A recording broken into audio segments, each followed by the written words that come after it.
بسم اللہ الرحمن الرحیم۔ ناظرین السلام علیکم، میں آپ کے میزبان صابر شاکر۔ آج ہے 3 جنوری سال 2021 اور دن ہے اتوار کا۔ آج آپ سے ایک گفتگو کرتے ہیں جناب، اور وہ ہے ہمارا پڑوسی ملک ہے۔ بدقسمتی سے وہ ہمارا دشمن ہے اور اس نے ہمیشہ ہمارے ساتھ دشمنوں والا ہی سلوک کیا ہے۔ تو وہاں پہ اس کا فلسفہ کیا ہے؟ وہ آج کل بہت زیادہ اندر سے ٹوٹ پھوٹ کا شکار ہے اور خوفزدہ بھی ہے۔ اور خوفزدہ کس سے ہے؟ خوفزدہ ہے وہ اپنی اقلیتوں سے، اپنی منورٹیز سے۔ یعنی کہ یہ پہلا میرا خیال ہے واحد ملک ہوگا دنیا کا جو کہ جہاں پہ اپنی اقلیتوں سے خوفزدہ ہے، اور اقلیتیں بھی بہت زیادہ مارجن کے ساتھ ہے جی۔ وہاں پہ جو ریشو ہے منورٹی کا اور میجورٹی کا، تعداد کے اعتبار سے بہت زیادہ ہے، طاقت کے اعتبار سے بہت زیادہ ہے، لیکن چونکہ ان کا سٹرکچر جو ہے، ان کا جو ریاستی ڈھانچہ ہے اور جو ان کا نظریہ ہے وہ ہے ہی نفرت کی بنیاد پہ، مذہبی منافرت کی بنیاد پہ، نسلی تعصب کی بنیاد پہ، قومی تعصب کی بنیاد پہ، اس بنیاد پہ اس کا سارے کا سارا ہے۔ اور ہندوتا کا ایک نظریہ ہے کہ بس انڈیا جو ہے وہ صرف ہندوؤں کا ہے، اور ہندو بھی انتہا پسند ہندوؤں کا، اعتدال پسند ہندوؤں کی بھی وہاں پہ کوئی گنجائش نہیں۔ اور 100 ارب سے زیادہ کا یہ ملک ہے جناب، لیکن وہ اس وقت خوفزدہ ہے اپنی اقلیتوں سے۔ اور اقلیت بھی سب سے زیادہ اقلیت کس خوفزدہ ہے؟ وہ مسلمانوں سے خوفزدہ ہے۔ اور یہ ہم نہیں کہہ رہے، یہ کوئی ISI کی رپورٹ نہیں ہے، بلکہ سابق صدر جو ہیں پریزیڈنٹ اوباما، امریکہ کے صدر رہ چکے ہیں، 8 سال رہ چکے ہیں، انہوں نے اپنی کتاب میں بھی اس بات کے بارے میں لکھا ہے کہ انڈیا جو ہے اس کا نظریہ، اس کی جو طاقت، جس بنیاد پہ وہ اپنے آپ کو طاقتور کرنا چاہ رہا ہے، یا جس بنیاد پہ اس نے قومی یکجہتی اپنی رکھی ہوئی ہے، جس بیس پہ رکھی ہوئی ہے، وہ ہے مسلمانوں سے نفرت۔ مسلمانوں سے نفرت، پاکستان سے نفرت، پاکستان سے دشمنی، مسلمانوں سے دشمنی۔ وہ اسی فلسفے کو لے کے وہ اپنی عمارت کھڑی کر رہا ہے۔ اس نظریے کے، اس نفرت والے نظریے پہ وہ اپنی عمارت مستحکم کرنے کی کوشش کر رہا ہے۔ یہ پریزیڈنٹ اوباما کا اپنی کتاب میں تحریر شدہ ایک چیپٹر ہے پورا۔ اور انہیں کس نے بتایا؟ انہیں بتایا وزیر اعظم منموہن سنگھ نے، بھارت کے سابق وزیر اعظم منموہن سنگھ نے۔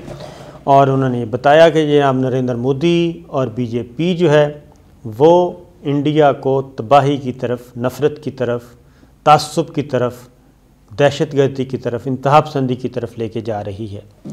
یہ پریزیڈنٹ اوباما اور بھارتی وزیر اعظم کانگریسی رہنما منموہن سنگھ کے درمیان مکالمہ، اس کو پریزیڈنٹ اوباما نے اپنی کتاب میں تحریر کر دیا۔ اور اب وہ ساری چیزیں صحیح ہو رہی ہیں، اور اب اس میں انہوں نے سکھوں کو بھی شامل کر لیا ہے، اس میں انہوں نے دلتوں کو بھی شامل کر لیا ہے، اور عیسائیوں کو بھی شامل کر لے گا۔ اگلا فیز جو ہے عیسائیوں کا ہے۔ فی الحال انہوں نے سکھ اور مسلمان ان کو ٹارگٹ کیا ہوا ہے، اور مسلمانوں کو خاص طور پہ سب سے پریورٹی پہ۔ اب اس میں شہریت امینڈمنٹ ایکٹ آ چکا، شہریت رجسٹریشن ایکٹ وہ نافذ کر چکے، اس کے خلاف نفرت اب پھر آگے 2 قدم آگے ہیں۔ بابری مسجد آپ کو معلوم ہے شہید کر چکے، سپریم کورٹ تک انصاف نہ دے سکی۔ اور پھر یہ ہے کہ لو جہاد کے نام سے لیجسلیشن ہو سکی کہ ہندوؤں کو اجازت نہیں ہے، ہندو لڑکیوں کو، کہ وہ اپنا مذہب تبدیل کریں، مسلمان ہوں، اور ان کو مسلمان لڑکوں سے شادی کی اجازت نہیں، یعنی کہ ادھر نہیں اجازت۔ لو جہاد کا قانون آ چکا ہے۔ اب ایک اور آ گیا، وہ ہے جناب بھارت کی ریاست ہے آسام، وہاں پہ جو اسلامی مدارس ہیں ان پہ پابندی کا قانون منظور ہو گیا، اور اس میں BJP کی حکومت ہے اور بھارتیہ جنتا پارٹی۔ اس میں کیا کیا جناب؟ آسام میں سطحی تعلیم فراہم کرنے کا الزام انہوں نے عائد کیا، اور تمام تر مدارس، تقریباً 700 مدارس ہیں جناب، ان پہ پابندی لگا دی۔ یہ رائٹرز کی سٹوری ہے، ہماری نہیں ہے۔ BJP کی جانب سے جناب مدارس بند کرنے کے خلاف ریاست میں تنقید بھی کی جا رہی ہے، اور لیکن انہوں نے یہ کام کر دیا ہے۔ پہلے متنازع شہریت ایکٹ بنایا جس میں 3 شہروں میں احتجاج ہوا، اور اس میں کیا ہے، پہلے میں ذرا یہ مدارس والا بتا دوں۔ یہ ریاست آسام میں 700 سے زائد جو ہیں مدارس، ان کو بند کر دیا جائے گا اپریل تک، اور یہ مسلمانوں کے زیر انتظام تھے اور مسلم اقلیت ان کو چلا رہی تھی، لہٰذا یہ بند کر دیا جناب۔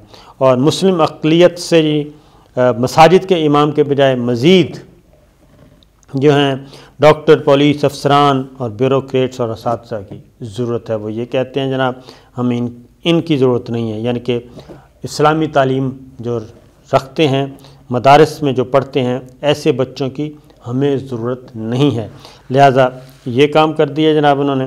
اور ریاست سے تعلق رکھنے والے 100 بیوروکریٹس اور سفارتکاروں نے بی جے پی کی حکومت پر زور دیا کہ جناب بھارت کی سب سے بڑی ریاست میں جبری مذہب تبدیلی کے اس امتیازی قانون کو تبدیل کریں جو مسلمانوں کے خلاف ہے۔